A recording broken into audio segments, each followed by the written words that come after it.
दरअसल राहुल गांधी वही हैं जो भारत जोड़ो यात्रा के दौरान दिखे। मैं जब राहुल जी से मिलता था घर पे, तो मैं अक्सर सोचता था कि यार दुनिया का हर आदमी, हिंदुस्तान का हर आदमी काश राहुल गांधी से मिल ले एक बार, क्योंकि जिस दिन वो राहुल गांधी से मिल लेगा वो समझ जाएगा कि असली राहुल गांधी कौन है। वो जो व्हाट्सएप पे सुबह सुबह कचरा आता है राहुल जी के बारे में, राहुल गांधी वो नहीं है। राहुल गांधी बहुत अलग, बहुत प्यारे इंसान है। कौन लगा रहा है इल्जाम? मुझे इस दुनिया में अपना सिक्का जमाना है। हर आदमी अपना सिक्का जमाने आता है। आज भी आपके अतीक अहमद के वीडियोस वायरल हो रहे हैं जिसमें आप उनकी खूब तारीफ कर रहे हैं। बीजेपी के इल्जामों से डर करके आप शायरी तो नहीं छोड़ सकते, आप मजलूमों की आवाज उठाना नहीं बंद कर सकते ना। जबरन बरसाए गए फूल और अपने आप बरसे हुए फूलों में बहुत फर्क होता है। लेकिन वो ये कहना भूल गए कि भाजपा के नेताओं से बचाओ, तो दरअसल उनका नारा वहां जाके पूरा हो रहा था। भारतीय जनता पार्टी के बहुत सारे तेलंगाना के नेता उत्तर प्रदेश से गए हैं। अरबों रुपए राहुल गांधी की इमेज खराब करने के लिए भाजपा ने, आरएसएस ने खर्च किया।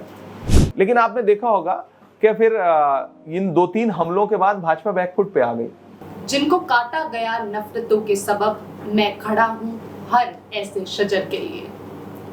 जब हाकिम तानाशाह हो जाए तो वो शायरों से डरने लगता है, लेकिन लीडर्स जब रैलियों में जाते हैं तो शेर व शायरी का इस्तेमाल भी करते हैं। लेकिन क्या हो जब एक शायर ही पॉलिटिशियन हो जाए? वो एक शायर है, वो एक सियासतदान है, उनका नाम इमरान है। इमरान प्रतापगढ़ी राज्यसभा एमपी है महाराष्ट्र से, लेकिन आप आते हैं उत्तर प्रदेश से। आप हिंदुस्तान के तमाम मुसलमानों के लिए आवाज उठाते आए हैं, पहले मुशायरों में और अब एक अरसे से कांग्रेस की रैलियों में। आप कहते हैं कि मैं हिंदुस्तान का इमरान खान हूं और हम भी हिंदुस्तान की माहिरा खान हैं। तो आज क्लियर कट पॉडकास्ट में जानते हैं कि आपकी पोएट्री में कितना पॉलिटिक्स है और आपकी पॉलिटिक्स में कितनी पोएट्री है, और आपकी जाती जिंदगी में कितनी पोएट्री और पॉलिटिक्स है। इमरान सर, कैसे हैं आप? मैं अच्छा हूँ, शुक्रिया। अच्छा लग रहा है आपसे बात करके। आपको आज बहुत परेशानी का सामना करना पड़ा? नहीं, ऐसा कुछ भी नहीं है। आपका ये पॉडकास्ट की शुरुआत है, तो इसमें मेरा भी थोड़ा योगदान है, तो इतनी परेशानी बनती है थोड़ी सी। और मॉनसून सेशन कैसा चल रहा है? सुना है कि ऑपोजिशन पे बहुत बारिश हो रही है। किसी का शेर है कि कहा गया है, सुना गया है, कोई न बोले, ज़बां दराजों को मशवरा है, कोई न बोले। अजीब लुकनत पसंद हाकिम से वास्ता है, जो चाहता है, जो सोचता है, कोई न बोले। तो हुकूमत नहीं चाहती कि कोई बोले, और इसके लिए वो हर हथकंडा अपनाने को तैयार हैं, जिस वजह से पार्लियामेंट में भी कोई बोल ना सके, ताकि सच्चाई सामने ना आ सके। इसलिए डेली पार्लियामेंट या तो अर्जेंट हो जाती है या फिर अपोजिशन का माइक बंद कर दिया जाता है। तो हाँ, उसका भी लुत्फ ले रहे हैं। बड़े सपने लेकर के पार्लियामेंट आए थे, धीरे धीरे भरम टूट रहे हैं, तो मज़ा आ रहा है फिलहाल। सर, हम आपको इमरान बोल रहे सिर्फ? जी, मैं इमरान ही हूँ, मुझे इमरान ही बुलाएं आप। जी इमरान, आप ये बताएं कि आपने जब पिछले दफ़ा हमारी मुलाकात हुई थी, आपने बताया था कि आपने 12वीं क्लास में पहली दफ़ा जीन्स पहने थे। तो आप ऐसे कंजर्वेटिव फैमिली से आते हैं और अब वापस आपको कुर्ता पजामा पहनना पड़ रहा है, तो क्या ये राजनीति आपको रेस्ट्रिक्ट कर रही है दोबारा? सवाल आपका अच्छा है। दरअसल वो आप उसे ये नहीं कह सकते कि बहुत कंजर्वेटिव फैमिली थी। अब वो हम जिस पृष्ठभूमि से, जो गांव में जहाँ पैदा हुए हैं, वहाँ एक तरह से मिजाज भी नहीं है लोगों का, कल्चर भी नहीं है। तो वहाँ पैंट शर्ट पहनते हैं लोग, जीन्स चलन में नहीं था हमारे यहाँ। तो जाहिर सी बात है कि जब शहर पढ़ने आए तो जीन्स से मुलाकात हुई। जीन्स को लेकर के फिल्मों में जब किसी एक्टर को पहने देखते थे तो एक ख्वाब होता था, जीन्स लुभाती है लोगों को। तो ऐसे में देर से मिली, लेकिन ठीक है। फिर कुछ दिन बाद अपने आप छूट गई, क्योंकि ज़िंदगी मुशायरों में चली गई, तो वो वहाँ का पहनावा नहीं था, तो अपने आप छूट गया। अब सियासत में आ गया तो जो मुशायरों में पहनता था वही सियासत में पहन रहा हूँ। सियासत का पहनावा मेरे लिए नया नहीं है। जी, आप इलाहाबाद यूनिवर्सिटी से हिंदी में मास्टर्स किया है आपने, और इसी दौरान आपने शेरो शायरी से आपको शगफ हो गया। तो क्या हम ये जान सकते हैं कि आपकी कोई माशूका रही होगी या ऐसा कुछ आपका माहौल रहा होगा जिसके वजह से आपने शेरो शायरी की तरफ रुझान आपका हुआ? शायरों को लेकर के दो अजीब भरम है लोगों के दिलो दिमाग में। पहला ये कि अगर मोहब्बत की है, दिल टूटा है, तभी शायरी कर सकता है। दूसरा भरम यह है कि शराब पीता है तभी अच्छे शेर कह सकता है। मैं इन दोनों चीज़ों से मतलब मैं ये कहूँ कि बिना इसके शायरी शुरू हुई, क्योंकि मैं जिस तरह की शायरी करता हूँ मैं उसमें महबूबा के जुल्फ, आंचल, लबो रुखसार से ज़्यादा किसी रोती हुई माँ की चीखें, उसके आंसू मेरी नज़मों का उन्वान हुआ करते हैं। ऐसे में मोहब्बत की वजह से शायरी जैसा कुछ नहीं रहा। मोहब्बत बहुत रही ज़िंदगी में, प्यार बहुत मिल रहा है, तो दुनिया भर का प्यार मिलता है। खुशनसीब हूँ इस मामले में। आप यूनिवर्सिटी के वक्त से फ्री स्पीच के एडवोकेट रहे हैं, आप डिबेट में पार्टिसिपेट किया करते हैं और अब एक डेकेड हो गया है। अब अगर आप यूनिवर्सिटी के स्टूडेंट होते तो क्या आप सेम इसी जोरों शोरों से आप पार्टिसिपेट करते हैं, क्या आप अपने आप को थोड़ा बांध लेते माहौल को देख के? नहीं, बिल्कुल। मुझे याद है कि 2014 में जब हुकूमत बदली, निज़ाम बदला, तो बंदिशें लगाने की कोशिशें हुई, हर आवाज़ को दबाया जा रहा था। लेकिन मेरा एक शेर है कि जो कहते हैं इस आंधी में पर ना तोला जाएगा, जो इस बात पे खुश हैं हमसे लब ना खोला जाएगा, उनसे कहो हम तूफानों से डरने वाले लोग नहीं, कातिल को मरते दम तक कातिल ही बोला जाएगा। तो इलाहाबाद यूनिवर्सिटी का अपना एक मिजाज है और वो सिखाती है कि आप बिना डरे, बिना झिझके अपनी बात रखें, और उस मिट्टी का बड़ा असर है मेरे ऊपर। मेरी परवरिश हुई है इलाहाबाद में, तो आज भी अगर यूनिवर्सिटी में होता तो शायद और ज़ोर शोर से बोल रहा होता। पार्लियामेंट में भी बोलता हूँ तो मुझे लगता है कि मैं यूनिवर्सिटी में ही खड़ा हूँ। मैं कोशिश करता हूँ कि बिल्कुल उसी वक्त के छात्र की तरह अपनी बात रखूँ, बोलूँ, और इसीलिए मैंने पहली स्पीच जो मेरी पार्लियामेंट में हुई वो मैंने इलाहाबाद यूनिवर्सिटी की जो फ़ी बढ़ी थी उस पर मैंने, और जितने देश के कैंपस हैं उन पर अपनी बात रखी, और बिल्कुल एक छात्र बन के ही रखी थी। तो आप इमरान खान से इमरान प्रतापगढ़ी कब बन गए? हाँ, ये माजी में जाने पे कभी कभी मैं भी सोचता हूँ कि कब बन गया, कैसे बन गया। मुझे लगता है कि नसीब तय करता है कि आपको क्या बनना है। हम ऐसी जगह पैदा हुए जहाँ माँ बाप तक को ये नहीं इल्म रहता कि बच्चे को क्या बनाना है। हमें भी नहीं पता था। हाई स्कूल कर लिया, फिर इंटर कर लिया, फिर ग्रेजुएशन कर लिया, फिर कुछ नहीं तो पोस्ट ग्रेजुएशन कर लिया, फिर बीच में जर्नलिज्म कर लिया। कुछ भी पता नहीं था ज़िंदगी में क्या करना है। फिर बीच में वालिद साहब चाहते थे मैं डॉक्टर बनूं, वालिद साहब के दोस्त चाहते थे मैं यूपीएससी करूं। अलग अलग सपने होते हैं, और गांव में एक बच्चे को लेकर के पूरा गांव सपने देखता है। आज भी गांव में अच्छी बात है कि ये मोहब्बत और ये जुड़ाव जिंदा है। तो मुझे इंटरमीडिएट में ऐसा महसूस हुआ कि मैं दोनों के लिए नहीं बना हूँ, मैं किसी और काम के लिए बना हूँ। तो शायरी की तरफ रुझान था, मुशायरे सुनने जाता था, लोगों को ज़मीन में बैठ के सुना है कवि सम्मेलन, मुशायरों में। तो वहाँ से महसूस हुआ कि मेरी दुनिया अलग है और मुझे दूसरी तरफ जाना है। और जब इलाहाबाद यूनिवर्सिटी पढ़ने आ गया तो फिर थोड़ी आज़ादी मिली, फिर मैंने उसका फ़ायदा उठाया और आज शायर बन के आपके सामने बैठा हूँ। सर, आपको सोशल मीडिया में आप काफ़ी वायरल हो जाते हैं, और सोशल मीडिया एक ऐसा प्लेटफॉर्म है जो किसी को भी उठा सकता है और एकदम से गिरा भी सकता है। आपके लिए किस तरह से साबित हुआ, अच्छा या बुरा? हर चीज़ के दो पहलू हैं, और मैं मानता हूँ कि सोशल मीडिया का बड़ा हाथ है हम जैसे किसी भी गांव से निकले हुए बच्चे को किसी भी नेशनल प्लेटफॉर्म पे लाने के लिए। वरना हम तो किसी पॉलिटिकल घराने से नहीं थे, हमारे पीछे कोई मीडिया हाउस नहीं था, तो हम तो गुमनाम ही रह जाते। लेकिन भला हो सोशल मीडिया का। और सोशल मीडिया से ज़्यादा मेरी ज़िंदगी में मल्टीमीडिया मोबाइल जब आया, मुझे लगता है 2012, 11, 13 का जो दौर था, उस दौरान जब ब्लूटूथ से चीज़ें शेयर होती थी, मैं उस दौर का बना हुआ शायर हूँ। और अगर वो सब ना होता, सोशल मीडिया ना होता, मल्टीमीडिया मोबाइल ना होते, तो शायद मैं किसी उस्ताद का झोला ढो रहा होता पीछे और उसकी मर्जी से चल रहा होता।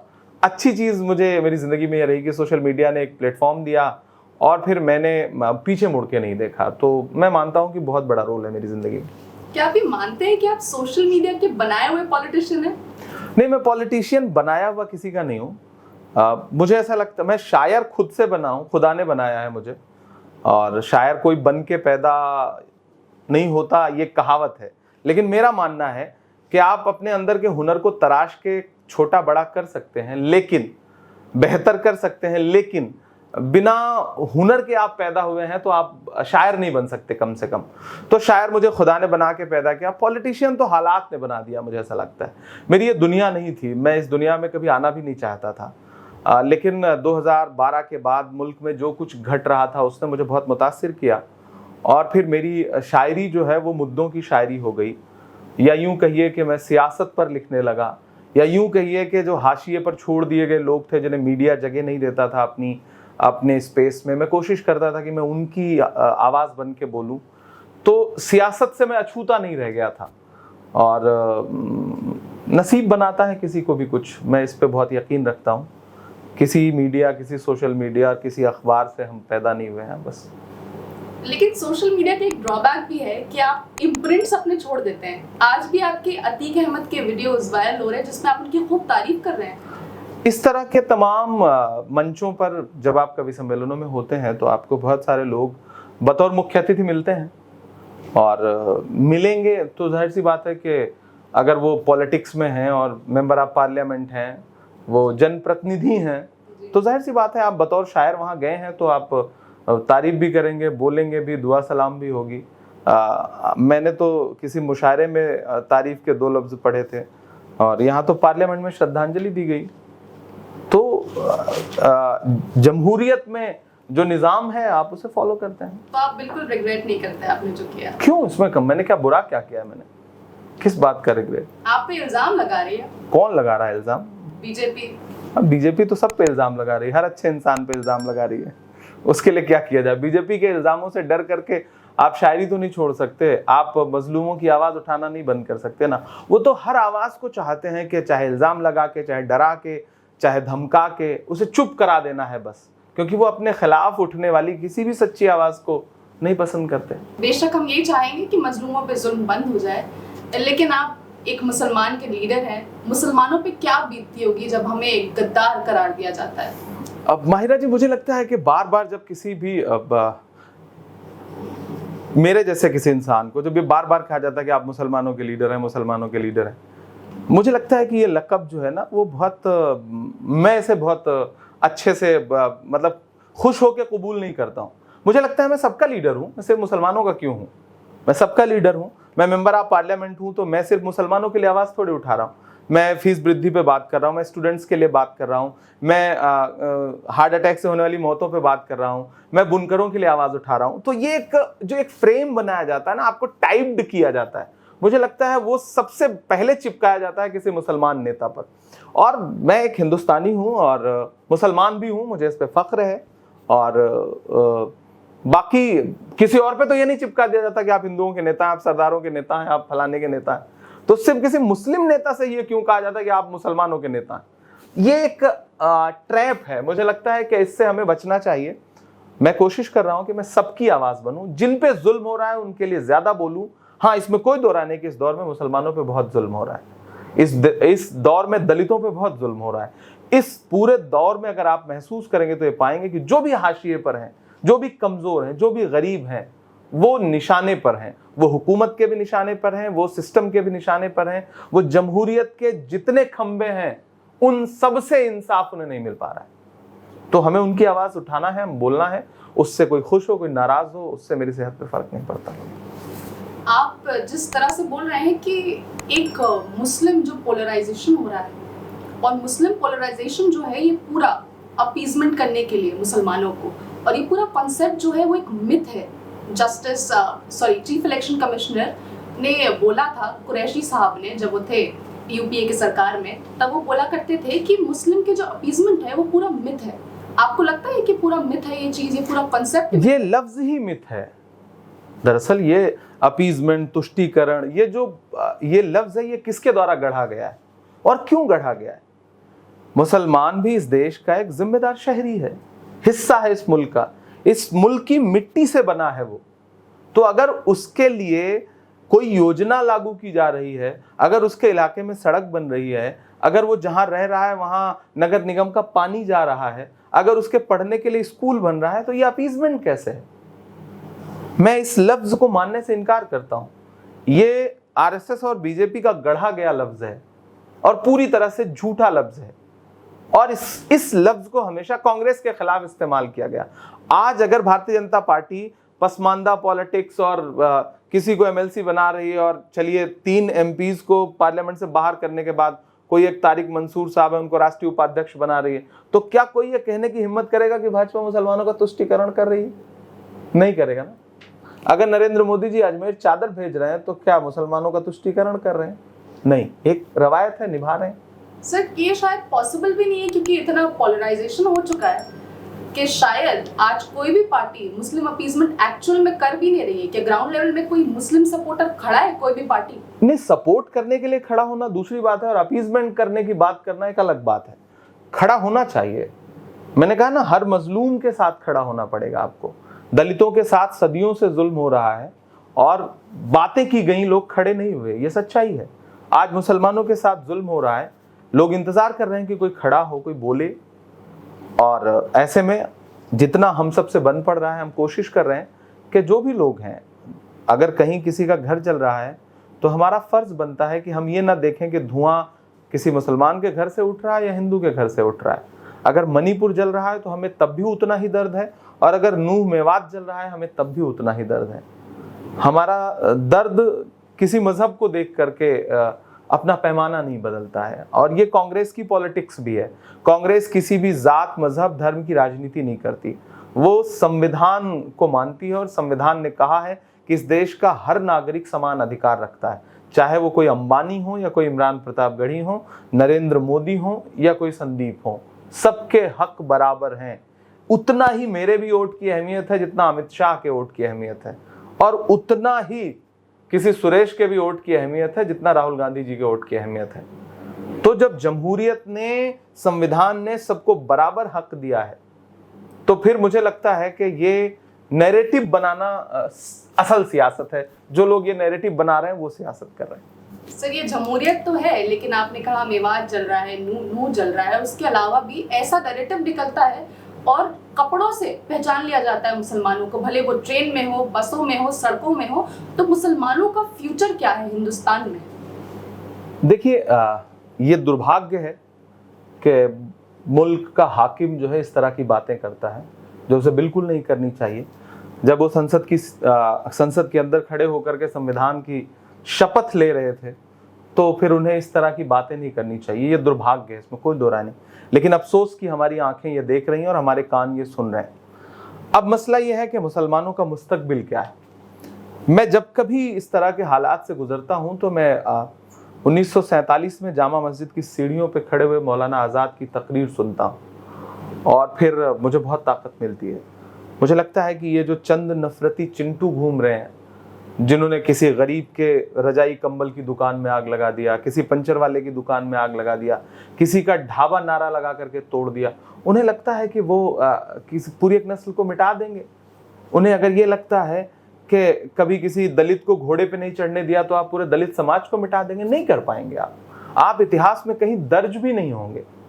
4 लोग आपसे डर जाएंगे हो सकता है मौके पर, लेकिन आएंगी, सदियां आएंगी जाएंगी, नस्लें आएंगी जाएंगी, मिटाने वाले खुद मिट जाते हैं, लोग जिंदा रहते हैं। चले, उम्मीद पर दुनिया कायम है। लेकिन आप माइनॉरिटी सेल के, माइनॉरिटी डिपार्टमेंट के हेड हैं, चेयरमैन हैं, आपने क्या किया है और आपने क्या करने का प्लान किया है मुसलमानों के लिए? देखिए, सिर्फ मुसलमान नहीं, मेरे डिपार्टमेंट में 6 कम्युनिटीज़ हैं जो हिस्सा हैं। मैं फिर कह रहा हूँ कि ये इतना नैरेटिव बना दिया गया है कि माइनॉरिटी का मतलब सिर्फ मुसलमान नहीं। माइनॉरिटी इस देश में 6 कम्युनिटीज़ हैं। जैन हैं, उनमें बौद्ध हैं, पारसी हैं, सिख हैं, ईसाई हैं, मुसलमान हैं। लेकिन जब भी माइनॉरिटी का जिक्र आता है, मुसलमान पहला लफ्ज निकलता है। ये इतना बना दिया गया है कि हमारे दिमाग में भी पहला लफ्ज वही आता है। तो ये भाजपा, मीडिया, आरएसएस सबके सहयोग से बनाया गया नैरेटिव है। ऐसे में मैं उन 6 कम्युनिटीज, कांग्रेस पार्टी ने जो मुझे जिम्मेदारी दी है, और ऐसा नहीं कि माइनॉरिटी डिपार्टमेंट सिर्फ कांग्रेस पार्टी में है, भाजपा में भी है, और भाजपा में भी वही 6 कम्युनिटीज आती हैं। तो मैं कोशिश कर रहा हूँ, सबसे पहली बात तो एज ए डिपार्टमेंट हेड मेरी जिम्मेदारी है कि मैं संगठन को मजबूत करूँ। मैं पिछले 2 साल से लीड कर रहा हूँ। मैं कोशिश कर रहा हूँ कि ग्राउंड तक जाऊँ, डिपार्टमेंट को विजिबल करूँ, और कुछ हद तक कामयाब भी हुआ हूँ। बाकी पूरे मुल्क में जहाँ भी मसले हो रहे हैं, हम कोशिश कर रहे हैं कि लोगों तक पहुँचें, उनके दर्द में उनके साथ खड़े हों। और मैं एक एक करके गिनाना मुनासिब नहीं होगा, लेकिन हमारा डिपार्टमेंट कहीं ना कहीं पहुंच रहा है, लोगों के बीच में जा रहा है, लोगों को जोड़ रहा है। और मैं खुश हूं कि एक बदलाव आ रहा है, लोग जुड़ रहे हैं। जो कभी हमसे नाराज थे, हम उनको भी जोड़ने की कोशिश कर रहे हैं। आप ये सही कह रहे हैं कि national commission of minorities act के तहत 1992 के तहत 6 माइनॉरिटी कम्युनिटीज हैं, लेकिन मुसलमान कहीं ना कहीं ज्यादा तादाद में हैं। और आज जब चर्चों को जला दिया जाता है और सरदारों को खालिस्तानी करार दिया जाता है, तो कहीं ना कहीं आपको नहीं लगता कि मुसलमानों को लीडरशिप लेनी चाहिए सेक्युलरिज्म को बचाने के लिए? नहीं, मुसलमान ने हमेशा आगे बढ़ के अगुवाई की है। सेकुलरिज्म को अपने सबसे मजबूत कंधों पे मुसलमानों ने ढोया है, इसमें कोई राय नहीं। आप 1947 में क्या माहौल रहा होगा, तसव्वुर करिए। आज का जो माहौल है, हम सोचते हैं ना कि बहुत ही बुरा माहौल है, हमें ऐसा लगता है कि नफरत चारों तरफ भरी पड़ी है। लेकिन सोचिए कि 1947 में क्या माहौल रहा होगा, जब सरहद के इस पार और उस पार से लाशें बिछी थी दोनों तरफ। ऐसे में भी आगे बढ़ करके सेकुलरिज्म को अपने कंधों पर पूरी मजबूती के साथ लेकर के खड़े थे लोग। तब भी नहीं हारे, अब भी नहीं हारेंगे, लड़ेंगे। वो किसी का एक शेर है कि वो चाहते हैं कि हिंदुस्तान छोड़ दें हम, बताओ भूत के डर से मकान छोड़ दें हम? तो नहीं छोड़ सकते, डरेंगे भी नहीं, खड़े रहेंगे, लड़ेंगे। और संविधान ने, डॉक्टर बाबा साहब भीमराव अंबेडकर के लिखे हुए संविधान ने जो ताकत दी है, उसको अपनी नजर में रख करके इस लड़ाई को लड़ेंगे और जीतेंगे। इंशाल्लाह जरूर जीतेंगे। जरूर। सर, आपने लिखा है मैं मणिपुर हूँ, मेरी सदाएं सुनो, और ये काफी वायरल हो रही है। आप बताइए कि आप मणिपुर कब जा रहे हैं मरहम लगाने? मैं अभी पार्लियामेंट का सेशन चल रहा है और मैं अभी डेलीगेशन गया, तो मैं कोशिश कर रहा था कि मैं उसमें भी जाऊं, लेकिन पार्टी ने हमारे 2 जो नॉर्थ ईस्ट के एक तरह से असम के नेता हमारे गौरव गोगोई जी और हमारे अधीर रंजन चौधरी जी को भेजा, क्योंकि वो उसी जोन से आते हैं। बाकी वहाँ हमारा डिपार्टमेंट काम कर रहा है, हमारे स्टेट चेयरमैन काम कर रहे हैं, और मैं कई डेलीगेशन से मिल चुका, मणिपुर के छात्रों के डेलीगेशन से यहाँ घर पे मिल चुका, AICC में मुलाकात कर चुका। और पार्लियामेंट का सेशन ख़त्म हो तो मैं कोशिश कर रहा हूँ कि मैं खुद भी जाऊँ, रिलीफ कैंपों में जाऊँ, लोगों का दर्द बांटूँ। कुछ लोग दिल्ली भी आकर के रुके हुए हैं, जो यहाँ राहत शिविर जैसा उन्होंने शरण ले रखी है, मैं उनसे भी राब्ते में हूँ। हम मणिपुर के साथ खड़े, हमारी पूरी लीडरशिप मणिपुर के साथ खड़े। जब राहुल जी जख्म पे मरहम लगाने के लिए सबसे पहले पहुंच गए, तो हम सब तो उनके सिपाही हैं, हम उनके साथ खड़े ही हैं, जाहिर सी बात है। जी, आपने बताया कि आप मौलाना आज़ाद से काफ़ी मुतासिर थे, उनकी तकरीर की बात कर रहे थे। और लेकिन एक बात है कि हिंदुस्तान का मुसलमान आज भी याद करता है जवाहरलाल नेहरू को और इंदिरा गांधी को, जो मुसलमानों के लीडर हुआ करते थे। क्या आपको लगता है कि मुसलमान का लीडर होने के लिए मुसलमान होना ज़रूरी है, या राहुल गांधी ही मुसलमान के सबसे बड़े लीडर हैं आज? नहीं, देखिए, राहुल गांधी हिंदुस्तान के लीडर हैं। आप उनको किसी एक कौम का, एक समाज का, एक मजहब का लीडर नहीं करार दे सकते। उन्हें मुसलमान भी अपना लीडर मानता है, उन्हें बड़ी तादाद में दलित भी अपना लीडर मानता है, हिंदू भी अपना लीडर मानता है। इस देश का हर अमन पसंद इंसान उन्हें अपना लीडर मानता है। और उनकी भारत जोड़ो यात्रा के बाद तो मुझे लग रहा है कि एक बहुत बड़ा बदलाव पूरे मुल्क में आया है, जो पैगाम उन्होंने मोहब्बत का दिया है। ऐसे में आपका ये कहना कि क्या ज़रूरी है मुसलमान होना ही मुसलमान का लीडर बनने के लिए, मुझे लग रहा है कि जो हिंदुस्तान की परिपाटी रही है, एक लंबे अरसे से मुसलमानों ने पंडित जवाहरलाल नेहरू जी से शुरू करके लाल बहादुर शास्त्री जी, इंदिरा जी, राजीव जी और डॉक्टर मनमोहन सिंह साहब तक, आप स्टेट में चले जाएं तो अलग अलग पार्टियों के, अगर रीजनल पार्टियों को देखें तो वहाँ भी उन्होंने नेता माना हो तो बड़े फराग दिली के साथ लोगों को कबूल करता है और कभी इस बात की शिकायत भी नहीं करता। सर, आपके तरफ दूसरे कांग्रेसियों का कैसा रवैया रहा है? मेरी तरफ? जी। क्योंकि जैसे हम देखें तो आजम खान को अलग तरह का ट्रीटमेंट दिया गया सापा के द्वारा जब उनके ऊपर केसेस लगे। आप क्या समझते हैं, एक मुसलमान लीडर को कैसा ट्रीट करते हैं कांग्रेस में? नहीं, हमेशा मुझे बहुत मोहब्बत मिली, बहुत इज्जत मिली, बहुत अपनापन मिला।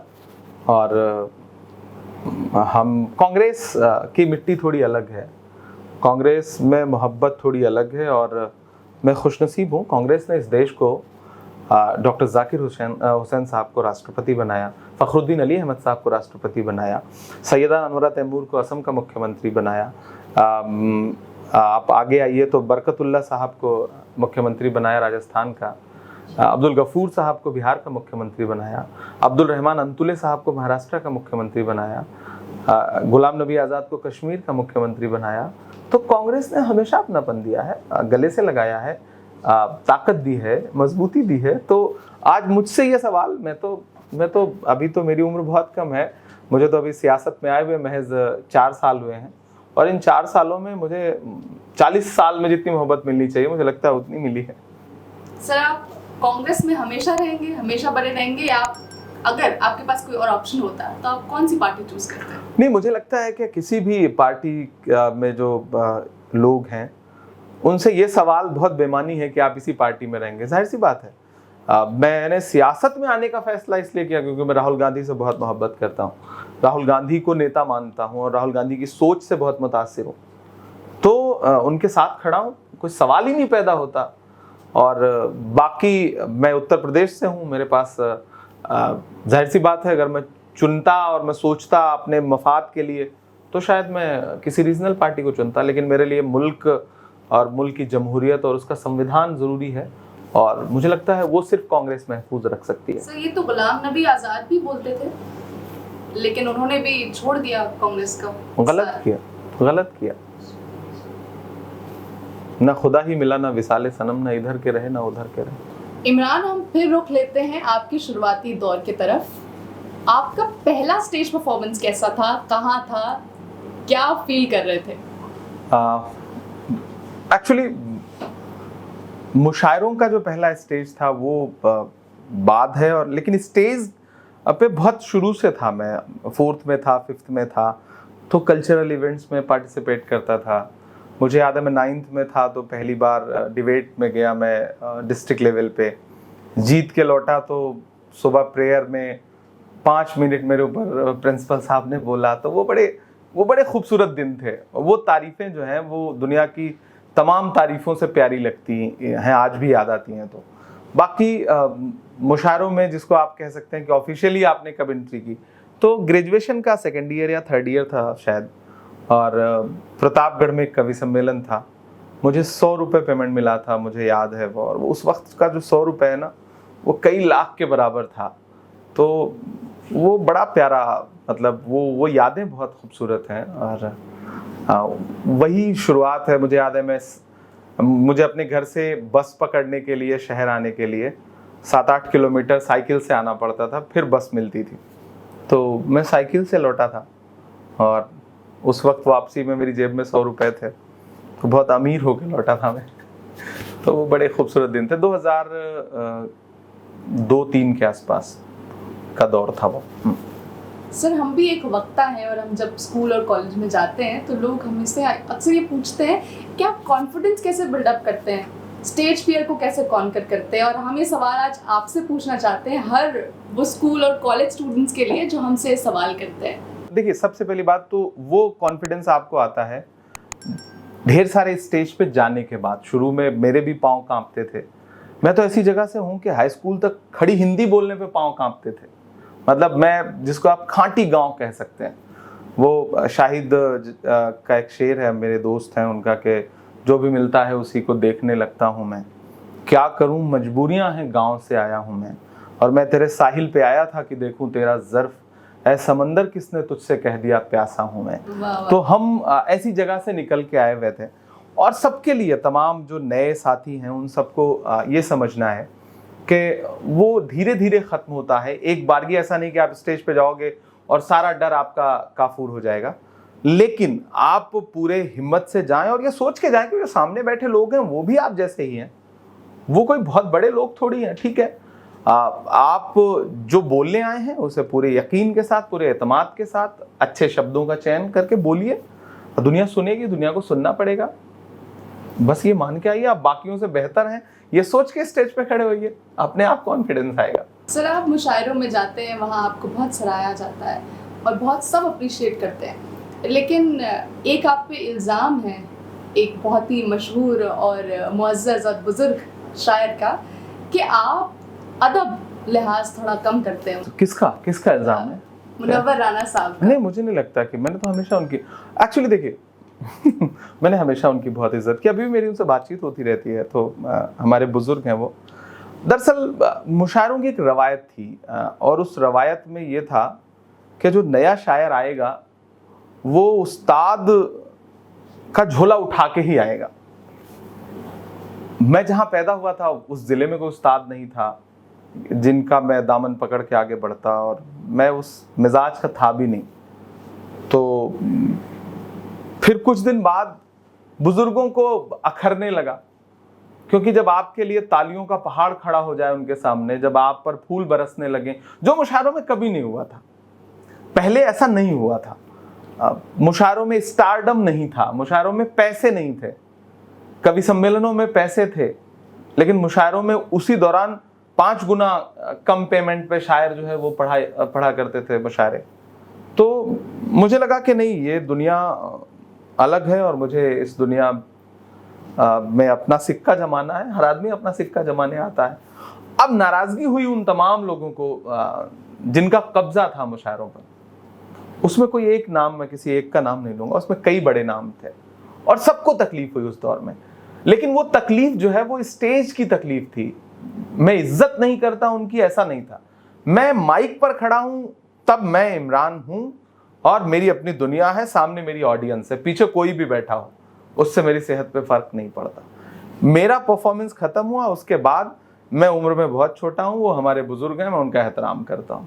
लेकिन मेरा अपना मानना है कि जब as a artist, as a शायर आप परफॉर्म करने के लिए खड़े हैं तो आपका भी हक उतना ही है जितना किसी बुजुर्ग का है।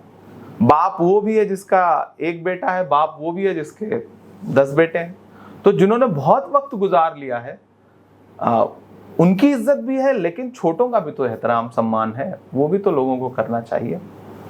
लेकिन कोई झगड़ा, वो जबरदस्ती की गॉसिप है। मुझे ऐसा नहीं लगता कि किसी बुजुर्ग को दिक्कतें होती हैं। जब आप एक आंधी तूफान की तरह आते हैं तो बहुत सारे लोगों को लगता है कि आप चीज़ों को तहस नहस कर दे रहे हैं, लेकिन ऐसा नहीं था। मैं खुशगवार हवा की तरह था, मैं तहस नहस करने नहीं आया था। मुशायरों में पैसे बढ़े तो सबका फायदा हुआ, सिर्फ मेरा थोड़ी। लेकिन आपको बहुत फेम मिला, बहुत तारीफ मिली। अहमद फराज जो है पाकिस्तानी मशहूर शायर, उन्होंने एक दफ़ा बशीर बद्र को सुना और उन्होंने कमेंट किया इंडियन शायरों पे। इंडियन शायर है, उन सबको बोला कि ये सारे जो शायर होते हैं वो शेर पढ़ते नहीं हैं, ये सब सिर्फ तारीफ की भीख मांगते हैं। आपका क्या कहना है? अब मेरे साथ, मैं अहमद साहब के दौर में, फराज साहब के दौर में पैदा नहीं हुआ। मुझे लगता है कि मैं उनके दौर में होता तो शायद उनका नज़रिया ऐसा ना होता। मुझे कभी दाद मांगनी नहीं पड़ी और मैं उन खुशनसीब लोगों में से हूँ कि मुझे बहुत मोहब्बत दी मुशायरों की ऑडियंस ने, और मोहब्बत से ज़्यादा मतलब एक पागलपन की हद तक मोहब्बत दी लोगों ने। दीवानगी जो कभी मुशायरों में पहले था कि शायर पढ़ रहा है और बाद में किसी ने एक फ़ोटो खिंचवा लिया या एक ऑटोग्राफ ले लिया, बस इतना था।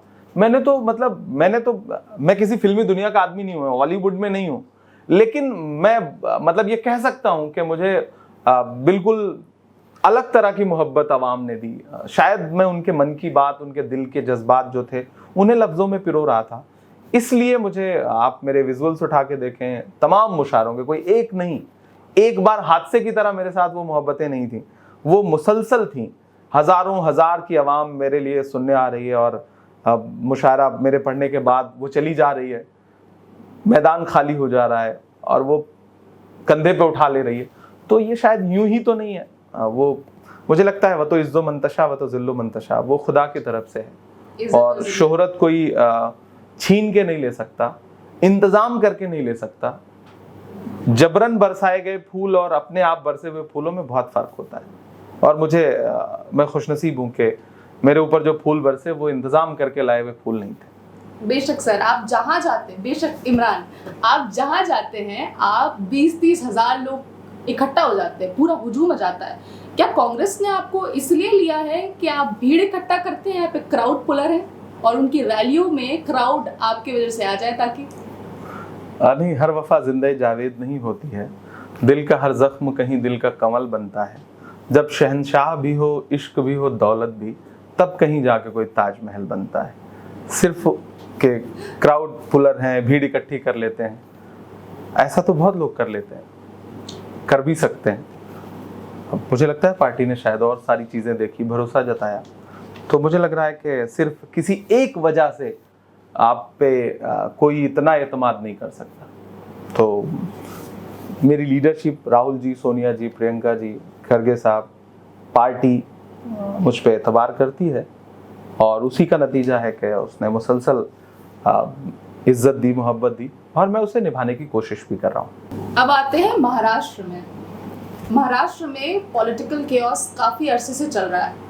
वहां का युवा कहाँ अपनी लीडरशिप ढूंढे सर? राहुल गांधी के साथ ढूंढे, महाविकास अघाड़ी के साथ ढूंढे और मुझे लग रहा है कि वो जुड़ रहा है। इस जो कुछ भी घट रहा है महाराष्ट्र में, कहीं ना कहीं कांग्रेस पार्टी में लोगों का यकीन और बढ़ता जा रहा है। सबको ये समझ में आ रहा है कि यही वो लोग हैं जो डटे रहेंगे आखिर तक भाजपा की जो तोड़ने वाली राजनीति है उसके खिलाफ। तो बहुत सारे लोगों को लग रहा होगा कि अभी जो हो रहा है उससे महाविकास अघाड़ी का, इंडिया का नुकसान हो रहा है। मैं नहीं मानता। मुझे लगता है कि जो कुछ घट रहा है वो हर दिन भारतीय जनता पार्टी की राजनीति पे लानत भेजने के लिए हो रहा है और आवाम हर दिन ये मान रही है कि जब डबल इंजन की सरकार में कौन सा इंजन पंक्चर हो गया कि तीसरे इंजन की जरूरत पड़ गई। तो जो हो रहा है इससे उदास न होने के बजाय मैं इसे एक अच्छे मौके की तरह देख रहा हूँ। आप जब सांसद बने तो आशीष देशमुख जो जनरल सेक्रेटरी रहे थे महाराष्ट्र के कांग्रेस की तरफ से, उन्होंने रेजिग्नेशन दे दिया ये बोल के कि एक गैर मराठी को बना दिया गया।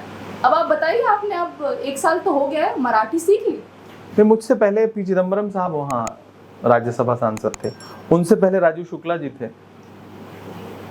तो ये सवाल ही बेमानी है। और राज्यसभा बहुत सारे लोग अलग अलग जगहों से जाते हैं, बहुत सारे लोग भारतीय जनता पार्टी के, बहुत सारे तेलंगाना के नेता उत्तर प्रदेश से गए हैं, कहाँ के नेता कहाँ से गए हैं। तो एक चलन है। मनमोहन सिंह साहब राजस्थान से राज्यसभा सांसद हैं।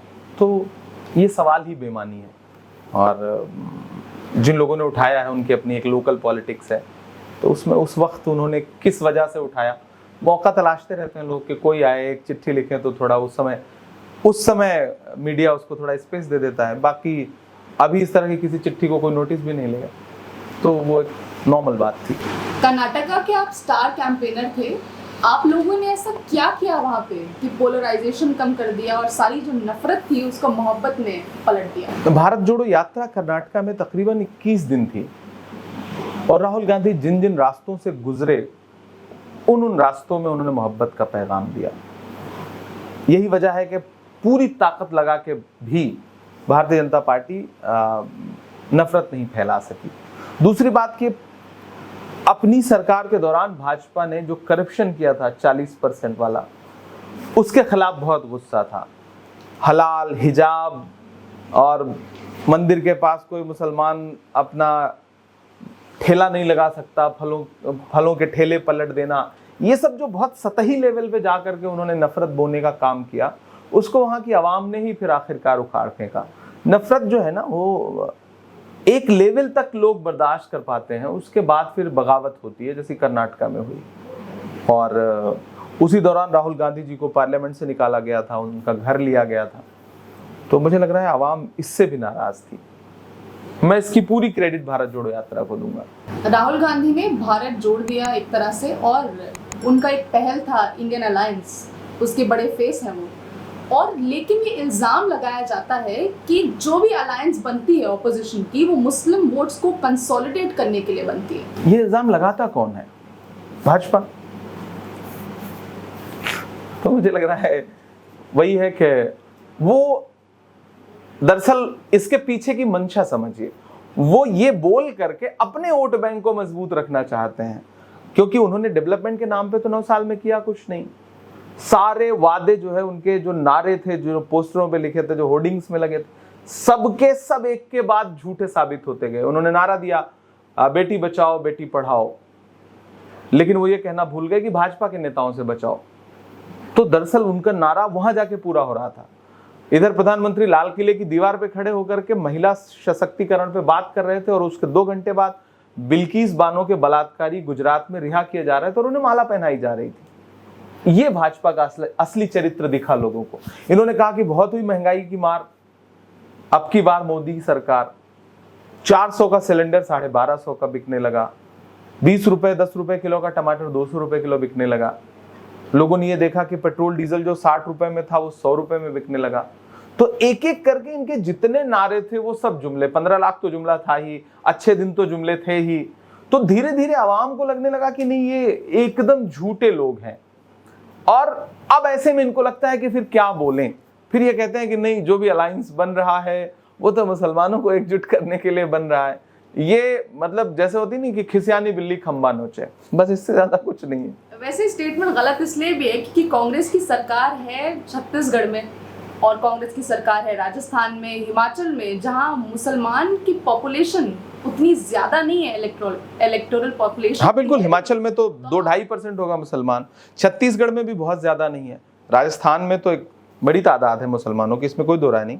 लेकिन उसी भाजपा ने वसुंधरा के साथ यूनुस साहब को मिनिस्टर बना के रखा हुआ था। तो भाजपा किस मुंह से ये बात बोलती है? मुझे तो कभी कभी भाजपा के प्रवक्ताओं के बयानों पे कभी कभी हंसी आती है। मुझे कभी कभी जब हंसना होता है ना गाड़ी में, तो या तो मैं भोजपुरी का कोई गाना सुनता हूँ, फिर देखता हूँ कि उन्होंने क्या प्रयोग किया है शायरी के साथ, मतलब किस तरह का भाषा के साथ उन्होंने ज्यादती की है वो देखता हूँ। फिर कभी कभी मुझे लगता है कि थोड़ा और हंसने का मन है। तो जो भारतीय जनता पार्टी के सबसे बौद्धिक प्रवक्ता माने जाते हैं सुधांशु जी, इन दिनों उनका जो रवैया है और जो उनकी मतलब बॉडी लैंग्वेज है वो सुन करके और देख करके मुझे हंसी आती है। तो मुझे लगता है कि बिल्कुल जिस तरह से मतलब गिरावट आती जा रही है भाषाई मर्यादा तोड़ते हुए, वो बिल्कुल सरकार के समकक्ष चल रही है। तो मैं हंसता हूँ इस बीच वो जो कर रहे हैं। अच्छा है, वो दिया बुझने से पहले फड़फड़ा रहा है और 2024 में बुझ जाएगा। ये इंडिया अलायंस मोदी जगननॉट को रोक सकती है?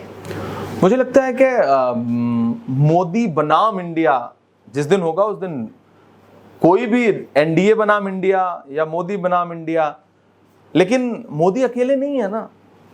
उन्होंने पार्लियामेंट में नारा दिया था कि एक अकेला सब पर भारी, मैं सामने बैठा था जब उन्होंने ये बोला था। लेकिन आप सोचो कि 38 दल इकट्ठे करने पड़ रहे हैं। कई तो ऐसे हैं जिनका नाम भी हमने नहीं सुना था, मैं राजनीति में हूं फिर भी मैंने नाम नहीं सुना था। कई तो ऐसे हैं जो उनको गालियां देते थे मंचों पर खड़े होकर के। ओम प्रकाश राजभर के पुराने बयान निकालिए। चिराग पासवान आपको याद होंगे, 12 जनपथ मेरा ख्याल उनके वालिद साहब का, उनके पिताजी का, रामविलास पासवान जी का बंगलो था, और किस तरह से बाबा साहब भीमराव अंबेडकर की तस्वीर, रामविलास पासवान जी की स्मृतियां किस तरह से निकलवा करके जबरन फिकवाई गई थी।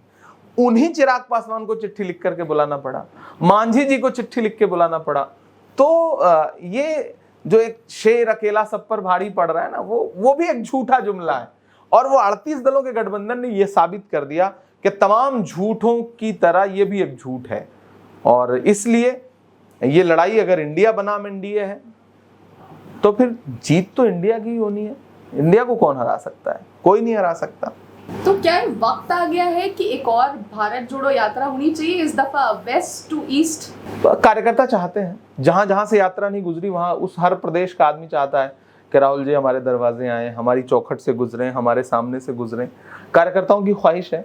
अब अभी कुछ बहुत मीडिया के जरिए मैंने भी सुना है, लेकिन अभी ऐसी कोई आधिकारिक जानकारी नहीं है पार्टी के किसी भी सदस्य के पास। भारत जोड़ो यात्रा में सबसे ज्यादा रिस्पांस जो मिला था रागा को, वो कश्मीर से मिला था। लोग, ऐसी इमेजेस आ रही थी, लोग ट्रेनों में भर भर के, वैनों में भर भर के आ रहे थे। तो कश्मीरियों का जो एलियनेशन हुआ है 2019 से, उसको कैसे कांग्रेस कम करने का सोच रही है? देखिए, मैं पहले दिन से इस यात्रा का हिस्सा था और हम जब तमिलनाडु से चले तो हम सबके मन में बहुत संशय था कि कैसे, क्या, कहाँ। अच्छा, फिर लगा कि भाषाई दिक्कतें, हर 50 किलोमीटर 100 किलोमीटर पे कल्चर बदल रहा है, ज़बान बदल रही है। तो किसी ने कहा कि तमिलनाडु में चूंकि आप लोगों के गठबंधन की सरकार है तो यहाँ अच्छा हो जाएगा, केरल में अच्छा नहीं होगा। हम केरल आए तो उससे अच्छा हुआ। हम फिर ये कहा गया कि ठीक है, आंध्र प्रदेश में आपकी सरकार नहीं, वहाँ जाएंगे तो अच्छा नहीं होगा। आंध्रा और अच्छा हुआ। फिर हुआ कि कर्नाटक तो बिल्कुल अच्छा नहीं होगा क्योंकि वहाँ तो भाजपा की सरकार है, होने नहीं देंगे। लेकिन मेरी आंखें गवाह हैं कि हजारों हजार लोग, लाखों लोग उमड़ करके जहां आबादी नहीं होती थी उन सड़कों पे भी हुजूम था। और मैंने तो ऐसे ऐसे मंजर देखे हैं ना कि वो मेरे लिए यात्रा जो है ना, हिंदुस्तान को समझने का एक मैं हिंदुस्तान बहुत घूमा हूँ मुशायरों में, मैंने बहुत ट्रैवलिंग की है, दुनिया घूमा हूँ, लेकिन भारत जोड़ो यात्रा मेरे लिए एक अलग तजुर्बा था, एक अलग अनुभव था। मैंने ऐसे ऐसे मंजर देखे हैं ना कि मुझे लगता है कि भारत जोड़ो यात्रा न की होती तो जिंदगी में बहुत अधूरापन रह जाता। हम कर्नाटका से आगे बढ़े तो हमें लग रहा था कि तेलंगाना हमारी सरकार नहीं है, हमारा कैडर नहीं है, तो कैसे होगा। फिर लोगों ने कहा कि नहीं नहीं, साउथ इंडिया तो अच्छा हो गया, जब नॉर्थ इंडिया में घुसेंगे तो वहां अच्छा नहीं होगा। लेकिन महाराष्ट्र, मुझे याद है कि कम से कम 5 लाख लोगों की रैली हुई थी शेगांव में, नांदेड़ में। आगे बढ़े मध्य प्रदेश में वही हुजूम, उत्तर प्रदेश में, राजस्थान में, हरियाणा में, पंजाब में, हिमाचल में, और आखिर में जैसे होता ना कि आगाज बहुत अच्छा था, अंजाम हजारों गुना अच्छा हुआ। जिस मोहब्बत के साथ आसमान से बर्फबारी हो रही थी, उसी मोहब्बत के साथ लोगों ने राहुल जी को गले से लगाया, यात्रा को गले से लगाया। कश्मीरियत वहां पे दिखी हमें। और मुझे याद है राहुल जी भाषण कर रहे थे और हम लोग, बर्फ गिर रही थी, खड़े थे, जूते भरे हुए थे बर्फ वाले पानी से। वो बड़ा अजीब और बड़ा खूबसूरत यादगार लम्हा रहा है। कश्मीरियत को सलाम। कश्मीर ने पलकों पे बिठाया राहुल गांधी को, और शायद इसीलिए कश्मीर को जन्नत कहा जाता है। जन्नत है वाकई। और राहुल गांधी की जो एक इमेज बनाई गई थी, उनको एक पेट नेम दिया जाता था, उसको चेंज करने में यात्रा कितनी कामयाब रही? दरअसल वो जो बनाया गया था वो झूठा था। अरबों रुपए, करोड़ों नहीं, अरबों रुपए राहुल गांधी की इमेज खराब करने के लिए भाजपा ने, आरएसएस ने खर्च किया। ये बात कई बार व्यक्तिगत मुलाकातों में राहुल जी ने कही थी कि तो पूरा एक, जब मैं पॉलिटिक्स में नहीं था तब भी मैं भी आपकी तरह मैंने उनसे सवाल पूछा है। तो 2017 में, 18 में, तो उन्होंने उस दौरान ये बात कही थी। तब मेरी समझ में कम आई थी। जब मैं सियासत में पूरी तरह आया तब मुझे लगा कि राहुल जी के बारे में कैसा झूठ बाहर परोसा जाता है। लेकिन मेरा अपना मानना है ना कि इतने सालों की भाजपा की मेहनत, इतने सालों का झूठा नैरेटिव, राहुल गांधी यात्रा पर निकले, उन्होंने शुरू में कोशिश की कि राहुल जी की टी शर्ट महंगी है, दाढ़ी के बाल बढ़ते जा रहे हैं, किससे मिलते हैं, मुख्यमंत्रियों को छोड़ा गया कि दाढ़ी के बाल किससे किससे मिल रहे हैं वो गिन के बताओ। लेकिन आपने देखा होगा कि फिर इन 2-3 हमलों के बाद भाजपा बैकफुट पे आ गई। उसकी हिम्मत नहीं हुई राहुल गांधी पर पर्सनल अटैक करने के लिए, क्योंकि जो नैरेटिव बना था वो टूट गया। दरअसल राहुल गांधी वही हैं जो भारत जोड़ो यात्रा के दौरान दिखे। मैं जब राहुल जी से मिलता था घर पे, तो मैं अक्सर सोचता था कि यार दुनिया का हर आदमी, हिंदुस्तान का हर आदमी काश राहुल गांधी से मिल ले एक बार, क्योंकि जिस दिन वो राहुल गांधी से मिल लेगा वो समझ जाएगा कि असली राहुल गांधी कौन है। वो जो व्हाट्सएप पे सुबह सुबह कचरा आता है राहुल जी के बारे में, राहुल गांधी वो नहीं है। राहुल गांधी बहुत अलग, बहुत प्यारे इंसान है। आप सब ने देखा होगा कि सोनिया जी के जूते के फीते बांधते हुए एक विजुअल दुनिया ने देखा, बहुत सराहा लोगों ने। मेरा अपना मानना है कि सोनिया जी नहीं, अगर उस वक्त कोई और बूढ़ी माँ होती और उसके जूते के फीते खुल जाते तो राहुल गांधी जी उसके भी जूते के फीते बांधते, क्योंकि राहुल जी ऐसे ही हैं। उनको लेके झूठा एक नैरेटिव बना। और ये मतलब मैं पूरी जिम्मेदारी से कह रहा हूं आपके दर्शकों के लिए, आपके सुनने वालों के लिए, राहुल गांधी इतने पढ़े लिखे इंसान है, इतने पढ़े लिखे इंसान है कि भाजपा का कोई भी बड़ा से बड़ा पढ़ा लिखा व्यक्ति उनके सामने बौद्धिक बहस नहीं कर सकता। मैं पूरी जिम्मेदारी से बात कर रहा हूं। बस ये है कि आपने झूठा नैरेटिव बना दिया। ये मुल्क तो ऐसा है कि यहाँ जिसके पास डिग्री नहीं है उसको तो इंटायर पॉलिटिक्स में जो है वो पीएचडी दिखा दिया जाता है, और जिसने डिग्रियां भर भर के रखी हुई हैं उसको आप बताते हैं कि उसको तो कुछ आता ही नहीं। तो ये ऐसा ही है। लेकिन अब नैरेटिव टूट रहा है, जनता जागरूक हो रही है, और मुझे लग रहा है कि आने वाले वक्त में राहुल जी को हम जिस दिन इख्तिदार पे देखेंगे उस दिन मुल्क और बेहतर समझ पाएगा, और वो इस मुल्क को बहुत खूबसूरत तरीके से चलाएंगे। आप उनके बहुत खास दोस्त रहे हैं इन कुछ सालों में। जाहिर सी बात है, ये बोला जाता है you are who you spend your time with. तो आपने उनसे कौन सी ऐसी चीजें सीखी हैं अपार्ट फ्रॉम पॉलिटिक्स? क्या आप भी मार्शल आर्ट्स करते हैं या सीधे मुझसे वाला के गाने सुनते हैं? नहीं, मैं देखिए, दोस्त क्या, वो हम ख्याल हैं और वो खूब सारी अच्छी बातें करते हैं। तो जाहिर सी बात है वो हमारे नेता हैं, मैं उन्हें अपना दोस्त नहीं मानता, लेकिन वो भाइयों की तरह व्यवहार करते हैं। जैसे आपने कहा ना कि मैं सर नहीं कहूँगी, मैं इमरान कहूँगी, मुझे याद है दूसरी मुलाकात में हम उनसे बात कर रहे थे तो मैंने उन्हें राहुल जी कहा तो उन्होंने कहा जी लगाने की जरूरत नहीं है, आप राहुल कह सकते हैं। तो वो जो सहजता आपस की बातचीत में दिखती है, उनकी सादगी दिखती है, वो अच्छी है।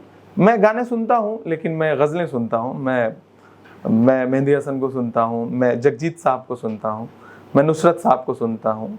सबका अलग अलग मिजाज है, सबका अलग अलग टेस्ट है सुनने का।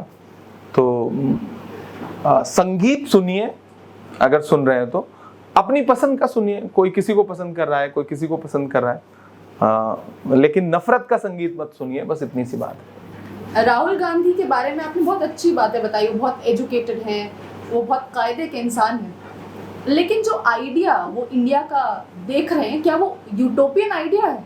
लिबर्टी, इक्वालिटी, फ्रेटर्निटी, क्या हमारी सोसाइटी अभी उतनी डेवलप्ड है मेंटली? नहीं, एक्चुअली ये कब तक, दरअसल ये जो आइडिया जो राहुल गांधी जी देख रहे हैं वो आज का आइडिया नहीं है, वो तो नेहरू का आइडिया है। मुझे लगता है नेहरू के आइडिया को विस्तार दे रहे हैं Rahul Gandhi ji.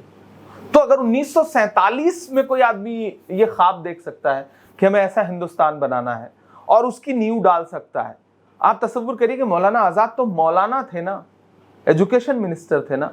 IIM, IIT, UGC, संगीत नाटक अकादमी, ललित कला अकादमी, NSD, ये सब उसी दौरान की तो बुनियादें हैं।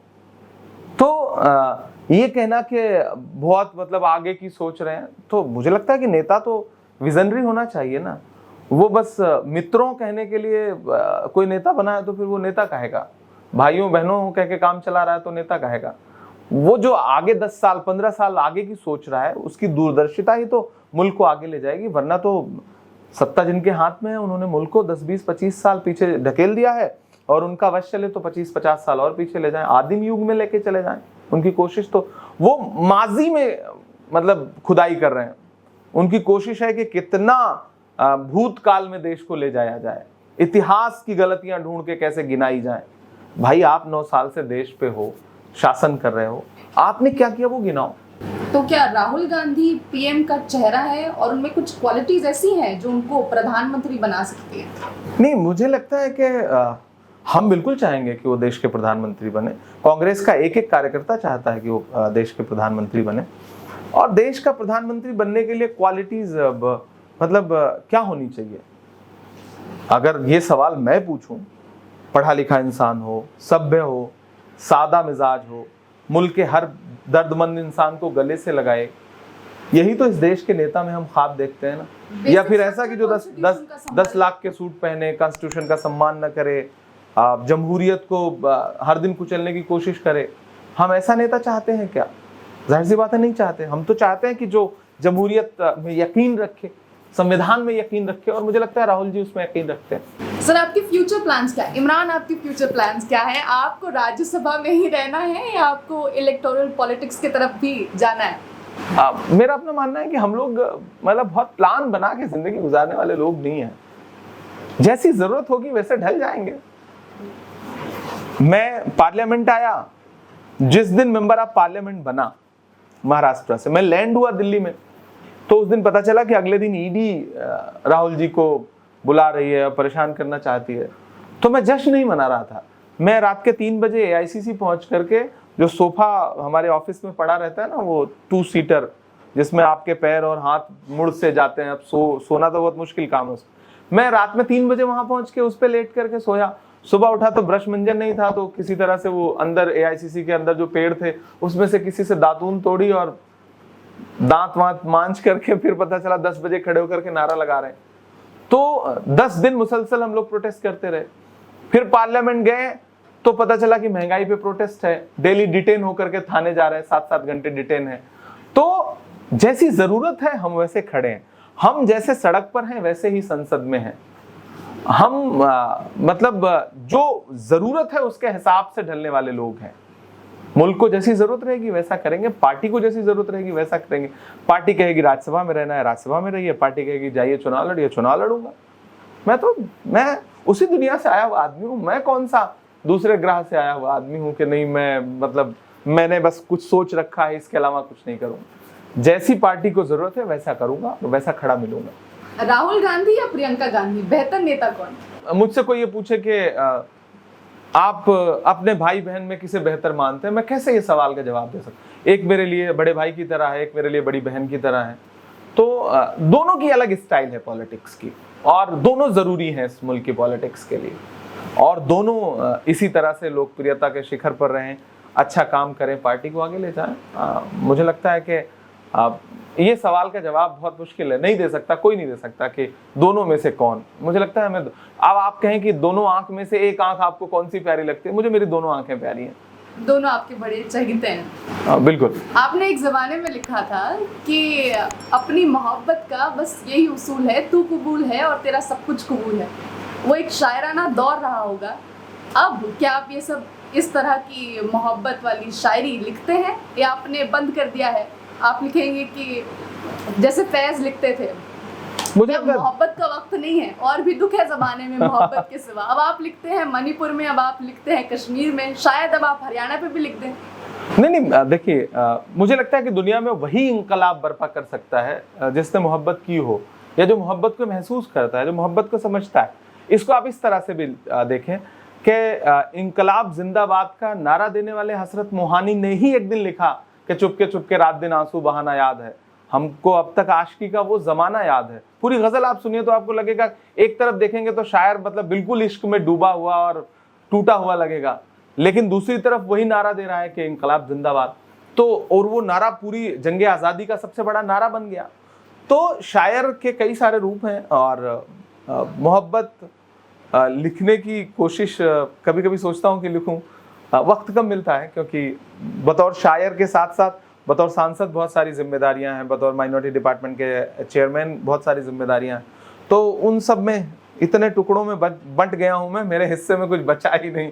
तो अपने लिए कुछ सोचने का बहुत कम वक्त है, लेकिन मुझे लगता है कि अभी मुल्क को ज़रूरत है और इस वक्त में मुझे पूरी तरह से खड़े रहना चाहिए। अभी हम उलझे हुए हैं गमे मोहब्बत में, ठहर ज़माने तेरा भी हिसाब देखेंगे, कभी ना कभी वक्त निकालूंगा अपने लिए इंशाल्लाह। इसीलिए आप कोई अपने मिजाज को देख के, आज आपका जिस तरह से मिजाज है, जो माहौल चल रहा है, जिस हिसाब से आपको सही लगे, आप एक नज़म पढ़ दीजिए। सुना देते हैं आपको। कौन सी नज़्म? आपकी कोई फरमाइश हो तो सुना देंगे, नहीं तो मैं हमें अपनी तो रुमानी अच्छी लगती है, लेकिन माहौल थोड़ा संजीदा चल रहा है देश में, तो ऑडियंस शायद वो ज़्यादा सुनना चाहे। तो आप मणिपुर वाली नज़्म कहें, मैं मणिपुर की नज़्म सुना देता हूँ आपको, जो इन दिनों सुनी भी खूब जा रही है और वो मेरे दिल से निकली हुई नज़्म है। मैंने तो एक दिन पार्लियामेंट में भी कोशिश किया कि स्पेशल मेंशन लिख के दिया चेयरमैन साहब को कि आप बोलने नहीं दे रहे हैं मणिपुर में लोगों को, तो आप मुझे नज़्म सुनाने दें, मैं नज़्म सुना करके ही, मैं बोलूँगा नहीं बल्कि नज़्म सुनाऊँगा। लेकिन उसकी भी परमिशन नहीं मिली। लेकिन किसी न किसी दिन में, जिस दिन भी पार्लियामेंट में बोलने का मौका मिला, मैं कोशिश करूँगा कि मैं मणिपुर का, हरियाणा का, तमाम जगहों का दर्द और जो नफ़रतें हैं उनको सामने रखूं। मैं वो नज़्म आपको सुना देता हूँ कि दर्द कितना किसे अब सुनाएं सुनो, जख्म जाकर कहाँ अब दिखाएं सुनो, रोएं चीखें या फिर गिड़गिड़ाएं सुनो, मैं मणिपुर हूँ मेरी सदाएं सुनो, मैं मणिपुर हूँ मेरी सदाएं सुनो, मैं मणिपुर हूँ मेरी सदाएं सुनो, मेरी सांसों पे पहरा भला किस लिए, रूह पर जख्म गहरा भला किस लिए, मेरे लोगों के घर जान और माल का मोल कुछ भी न ठहरा भला किस लिए, आ गई हैं हजारों बलाएं सुनो,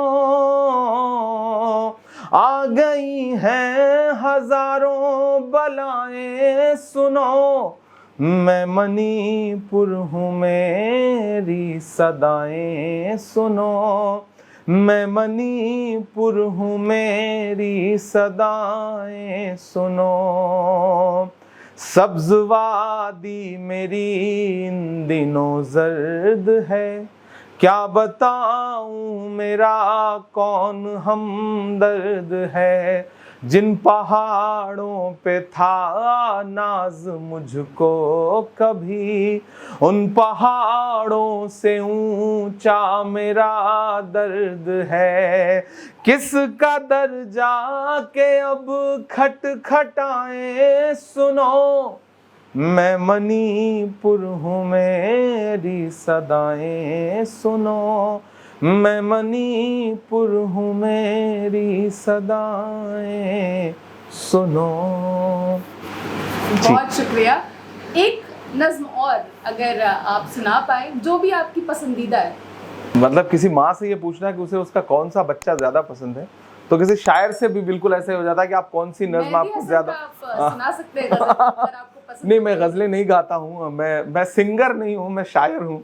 हाँ, गुनगुना देता हूँ अपनी लिखी हुई गजलें, लेकिन मैं हबीब जालिब को सुना देता हूँ आपको। आप उनकी बहुत सारी शायरी मुझे पसंद है, लेकिन एक गज़ल जो मैं अक्सर गुनगुनाता हूँ वो मैं आपको सुना देता हूँ कि सरे मिंबर वो ख्वाबों के महल तामीर करते हैं, सरे मिंबर वो ख्वाबों के महल तामीर करते हैं, इलाजे गम नहीं करते फ़कत तकरीर करते हैं, इलाजे गम नहीं करते फ़कत तकरीर करते हैं। हमारी शायरी में दिल धड़कता है ज़माने का, जो हम महसूस करते हैं वही तहरीर करते हैं, जो हम महसूस करते हैं वही तहरीर करते हैं। बहुत शुक्रिया इमरान आपका। 1 घंटे के दौरान एक चीज़ तो हमें समझ आ गई, आप इतना कंफर्टेबल कर देते हैं और आप इतना रूट से जुड़े हुए हैं। जो भी आपसे बात करें, शायद पहले इमरान सर बोलता रहे जैसे हम बोलते रहे, अब हम आपको बहुत कंफर्टेबली इमरान बोल सकते हैं। और अगर यही हमारे देश का फ्यूचर है, यही युवा नेता है, तो then I am all in for it. बहुत शुक्रिया सर आपका, all the best. Thank you.